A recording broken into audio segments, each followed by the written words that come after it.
So again, when you're looking at something like Turf, you need something that can handle millions of data points, right? And that can actually put them on the block in real time without any congestion, without any delays.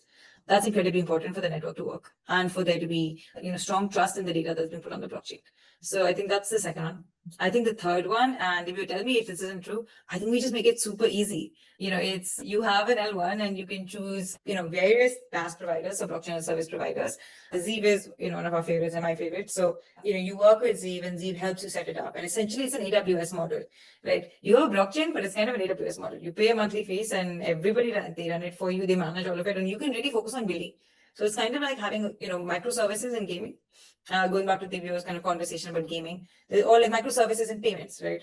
You want to build a Shopify website, but you don't want to build the Shopify infrastructure. You want to just build the website. You want to sell your product. And then you want to sell your product, but you don't want to figure out how to do payments. So then you want to use Plaid, right? You want to abstract away the core of what it is that you're not building and what you're not selling. When you're, for example, a website, and when you're a business. Here with Turf, Turf can really focus on building what they're building, right? Which is the platform, without having to figure out how do we run our L1, what do we do with it, what do we manage, what are the validators, can it handle my load, will it break down, will there be any network, interruptions? I think I gave a longer answer than I normally give, but I think these are the really big things that I think really make it powerful. So sovereignty, right, handles the load, and 3, like, pretty easy. So correct me if I'm wrong, be honest with me, tell me if I'm bullshitting, and tell me if I missed something. That's absolutely the scenario. And one of the things that I can totally resonate with, the congestion aspect that you mentioned.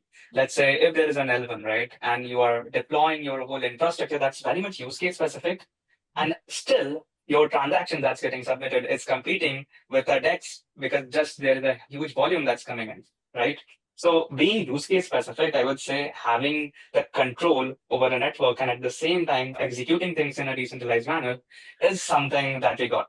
And one of the crucial aspects, I would say, like in this whole funnel of having the customization that we need is what we got with Avalanche L1 ecosystem. So we are evolving like a pre-compiled distributed network state, right? So just like Hyperliquid, all the data pipeline infrastructure from intent destructuring to aggregation to transformation to loading, right? Everything's are microservices that are pre-compiled into the virtual machine. So these things are something that we need control on so that we can make sure that the whole process is smooth.